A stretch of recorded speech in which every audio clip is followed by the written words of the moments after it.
านปอดคดีงานเวียดงานสินค้าสบายดีเฮ็ดจักน้อโอ้บ่ทันดำให้ดำหน้าบ่เออโอ้ห้านขายเครื่องกันใหญ่เนาะบ่ตกก็ไปซัดแล้วขับป้าก็มาหับมาหายไปมันบ่ทันตกหลายกล้าก็บ่ทันได้ซัดแล้วเด้อไปทำพระจันทร์ก่อนกล้าเขียวเพิ่นละท่วมหลังนกเขาใกล้สิได้พอดำนะ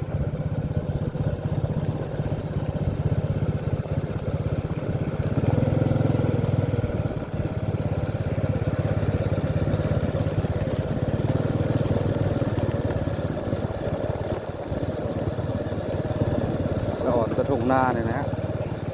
มันกว้าง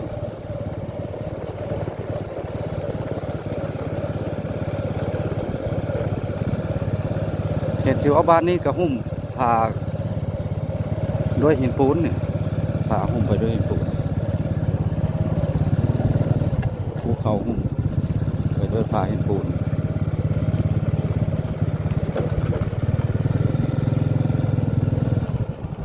งานขายเครื่องก็มีหลายตอนค่อยมาห้านขายเครื่องก็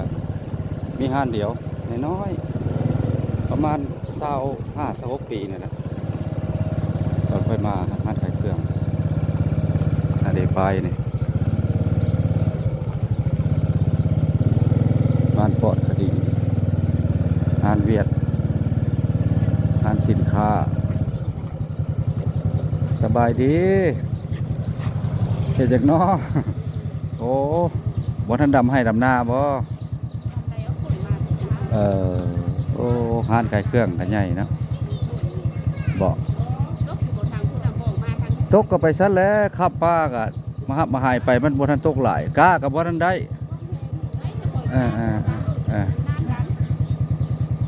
ว่าสิไปทาดอันนั้นถ้ำพระจันทร์ไปได้อยู่บ่นี่เนาะไปได้บ่อันนี้ยัดลงว่าพิษเนาะอันบ้านดอยม่วงหรอวะนี่บ้านดอยเนาะเศร้าไปปีหลังค่อยมาเปิดตู้บ้านนี่เขาเจ้ามักม่วนได้บ่เพราะว่าเอาตู้อยู่บ้านเล่าเขามาเปิดบุญแจ้งแล้วยังให้ต่ออีกเลยบ้านเดี๋ยวโอ้ยขนาดแจ้งเลยว่ะขอบใจหลายๆไปกันต่อทีมงานไปเลยพี่น้องไปติดตามชมเบิ่งว่าถ้ำพระจันทร์จะขึ้นได้หรือ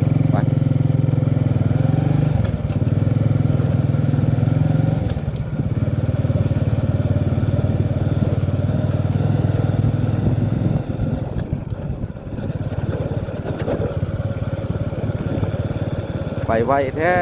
เอาสอดว่าไปเลยรีบๆไปเลย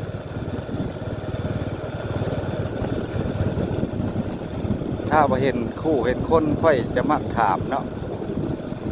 เพราะว่าเขาเคยไปเคยมาเขาต้องได้ถามเพิ่น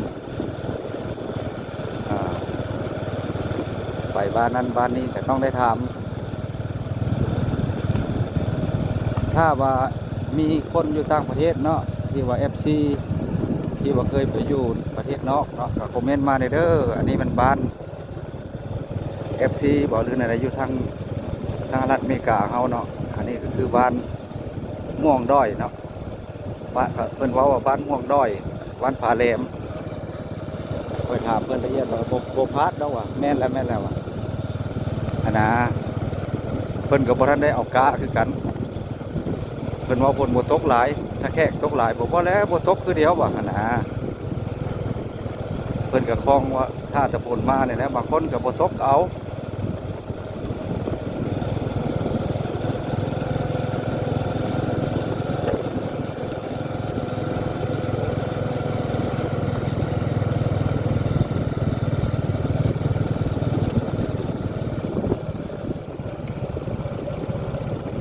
หัวแล้วลงไตไปเลย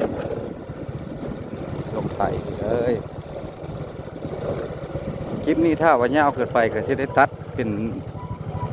วักไปฮะเนาะติดตามส้มเนาะที่ลงไล่เดี๋ยวไปเลยติดตามส้มเบิ่งเนาะเพราะว่ายาวหลายกับบางท่านผู้ชมก็สิ ว่าโอ้ยาวโพดกับเบื่อในการเบิ่งเนาะเพราะว่าค่อยกับบ่ท่านได้สู้สำนานการเฮ็ดทายหนทางเนาะ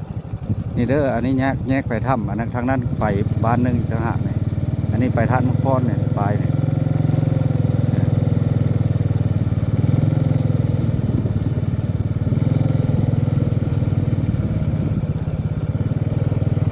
ท่านมุกพรกลับมาเครื่อบุค่ำจะได้เข้าไปบ้านนั่นอีกก็สอนนี่เข้ามาทางนี้กับใครแน่เนาะยันลงเดียวนะแบบคนหนึ่งไปทั้งหนึ่งคนหนึ่งไปทั้งหนึ่งนะเสียหาเดียวว่ามันจะแบบถ้าพอโทรหาเดียวว่าสัญญาณบ่ดีได้สัญญาณบ่อยากดีไปได้เห็นว่าไปถ้ำพระจันทร์ก็ต้องไปทางนี้แล้วเนาะไกลท่านหลวงพ่อเนี่ยแล้วทำพระจันทร์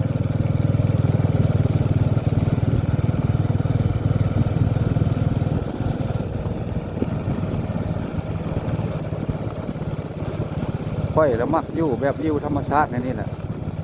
มักอยู่แบบธรรมชาติก็สะดวกสบายเนาะเราอยากกิน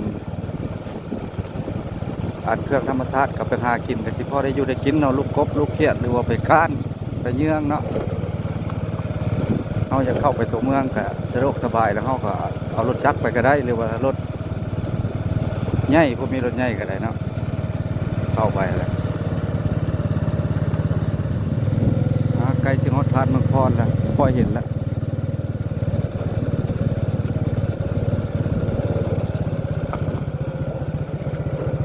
เดี๋ยวบอสอนมาถ่าอยู่ทางหน้าโอ้ปล่อยหลายแท้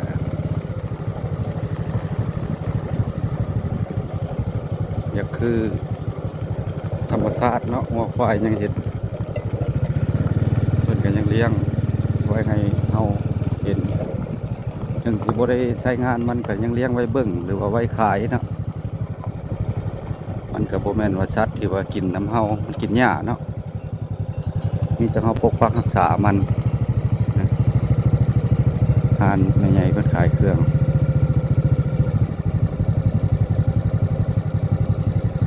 เด้สบายดีข้าพเจ้า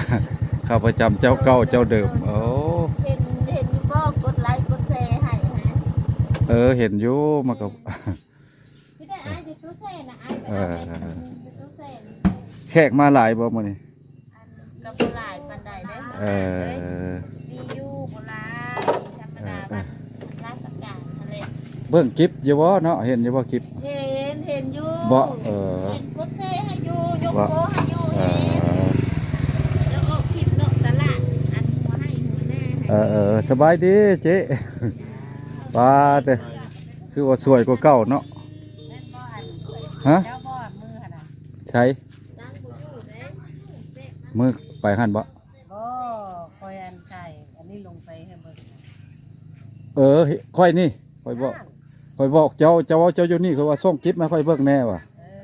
เจ้าเป็นเสี่ยวเดี๋ยวครับพุ่นนะฮะแม่นโอ้สบายดีเด้อมาทุกคนเนาะสบายดีมาทุกคนเจ้าละว่าอันส่งมาให้คนเบิ่งเนาะเจ้าอยู่ไสคนละว่าอยู่ท่านมุงว่าสิไปลินเดอร์เลยเจ้าแล้วสิไปลิ้นมื้อนี้ก็เลยเข้ามาลิ้นมีเวลาแล้วสิเข้าไปลิ้นโดยดีแล้วอยู่นี่ก็ได้หรือเคยอันนั้นก็เป็นเพื่อนเดียวก็เฮ็ดพาเพื่อนเขาไปซื้อรถก็เลยเฮ็ดเพื่อนเฮ็ดเชี่ยวเดียวแล้วก็มันกันยุเพียงตัวเล็กยามันดอกว่ะอันบ่ขอพ้นบ่มาลิ้นบ่มาแบบใดมาลิ้นนี่แหละมาถ่ายวิวมาไปมากราบเพิ่นแม่นไปนี่แหละสิเข้าไปอันถ้ำพระจันทร์เพราะว่าเพิ่นว่าไปได้อยู่ในทางไปท่านผู้ชมถ้ำพระจันทร์เนาะน้ำบ่ทันหลายไปได้อันนี้บริเวณเดินเนาะมาสอนเพิ่นยังซื้อน้ำซื้อใน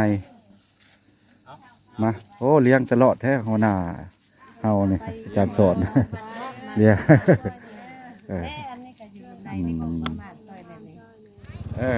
สัตว์ละเด้อไปทำพระจันทร์ก่อนมาจากแว่เอา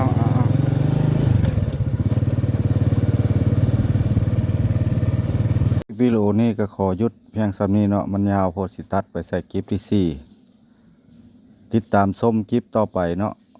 พอเป็นกำลังจิตกำลังใจเฮ็ดคลิปต่อไปท่านผู้ชมไปก่อนหมดสุขูสุคน